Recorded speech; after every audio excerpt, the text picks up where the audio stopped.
श्री स्वामी समर्थ सर्वांना. आपल्या या गावच्या घराच्या होम टूरसोबत मी तुमच्याशी स्टोरी पण शेअर करणार आहे. ही आमच्या आयुष्यातील सर्वात मोठी गोष्ट आणि स्वप्न देखील. पुण्यातील घरासाठी जेवढी मेहनत त्रास झाला नाही तो या घरासाठी झाला. असो, त्याबद्दल आपण बोलू कधीतरी. पुण्यातील घराची होम टूर देईल तेव्हा नक्कीच तो प्रवास शेअर करेन.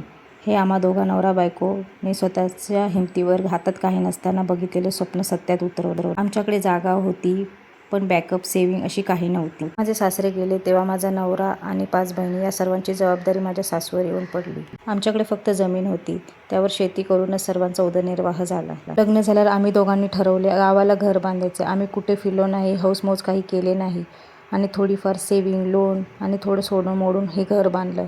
त्यामध्ये पण खूप अडथळे आले, पण हे घर उभं राहिलं आणि त्याचा आम्हाला खूप अभिमान आहे. तशी तर माझी इच्छा कौलारू घराची होती. छोटीशी पडवी, चूल आणि सारवलेलं घर अशीच होती. कारण मी पुण्यात लहानाची मोठी झाली होती, त्यामुळे सर्व गोष्टींची मला खूप आवड होती. पण माकडे इथे खूप नुकसान करतात आणि गाईगुरं नसल्यामुळे शेणही आजकाल मिळत नाही. या सर्व गोष्टीचा विचार करून असे घर बांधण्याचे ठरले. हा आहे आमचा हॉल. हा हॉल मोठे बांधण्याचे कारण की आमच्या घरात पालखी येते. पालखीसाठी व्यवस्थित जागा व्हावी म्हणून मोठा हॉल बनवण्यात आला. हे आहे देवरूम. यामध्ये साईबाबा, स्वामींचा फोटो, गणपती असे मोजकेच देव आहे. यामध्ये जास्त काही सामान नाही. एक कपाट आहे जे आम्हाला लग्नात मिळाले होते. हे घर बांधले 2020मध्ये. हे घर पूर्ण झाले त्याच्यानंतर कोरोना सुरू झाला. आमचे नशीब चांगले होते की कोरोनाच्या अगोदर आमचे घर पूर्ण झाले, कारण की त्यानंतर सगळ्याच वस्तूंचे रेट खूप वाढले होते. देवरूमलाच लागून बेडरूम आहे. बेडरूममध्ये फक्त सिंगल बेड आहे.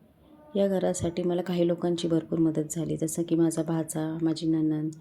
यांची आर्थिक नाही पण अंगमेहनत भरपूर होती, त्यामुळेच काही गोष्टी शक्य झाल्या. सर्वात मोठी मदत मला मोठ्या दाजींची झाली, म्हणजेच माझ्या मोठ्या नंदेच्या नवऱ्याची. त्यांनी पूर्ण जबाबदारी घेतली होती. ते सारखे येऊन जाऊन असायचे. पूर्ण काम कसे चालू आहे कसे नाही हे पूर्ण लक्ष त्यांनी दिले. त्यामुळेच काही गोष्टी शक्य झाल्या, नाहीतर खूप प्रॉब्लेम झाले असते. कारण आम्ही असायचो पुण्याला, त्यामुळे ते सर्व लक्ष तेच द्यायचे. आणि गावातले बाबा, त्यांचे पण पूर्णपणे लक्ष होते या घराकडे. हे आहे किचन आम्ही मोठेच बांधले आहे, कारण की आमची वाडीची पूजा किंवा सत्यनारायणची पूजा असते तेव्हा सगळ्या बायका घरी एकमेकांच्या घरी कामाला जातात. त्यामुळे सगळ्यांना बसायला उठायला जागा व्हावी म्हणून. हे फ्रीज आमचे खूप जुने आहे, ते अजून चालू आहे म्हणून आम्ही वापरत आहोत. या आहेत माझ्या सासूबाई.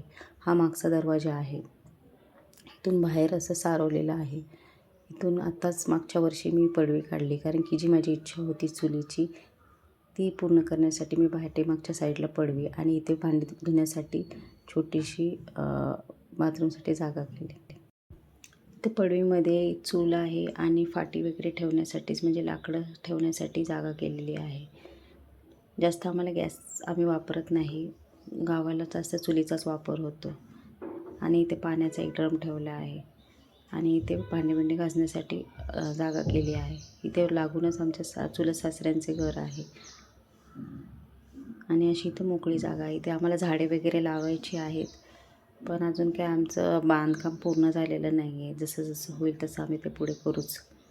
पुढे अशी छोटीशी आम्ही बाग केली आहे, जिथे आम्ही जे घरात रुजवलेले आपले नारळ वगैरे असतात त्याचे नारळ आम्ही पुढे लावलेले आहेत. काही फुलझाडे, चहापात, कडुलिंब अशी काही मोजकी झाडे आम्ही लावली आहेत. अजून खूप बरीच झाडे लावायची आहेत, पण ते हळूहळू लावेल, कारण की गावाला पाण्याची खूप मोठी समस्या आहे. ते आता काम चालू आहे. ते जसं पूर्ण होईल तशी मग आम्ही झाडे लावणार आहोत. अशी छोटीशी बाग आमच्या आईने फुलवली आहे. तुम्हाला कशी वाटली नक्कीच कमेंटमध्ये सांगा. आणि समोरून घरे असे दिसत आहे. प्लीज माझ्या चॅनलला सबस्क्राईब केले नसेल तर सबस्क्राईब करा, लाईक करा, कमेंट करा. आणि माझे कोकणातील घर तुम्हाला कसे वाटले नक्कीच सांगा. Thank you for watching. Bye.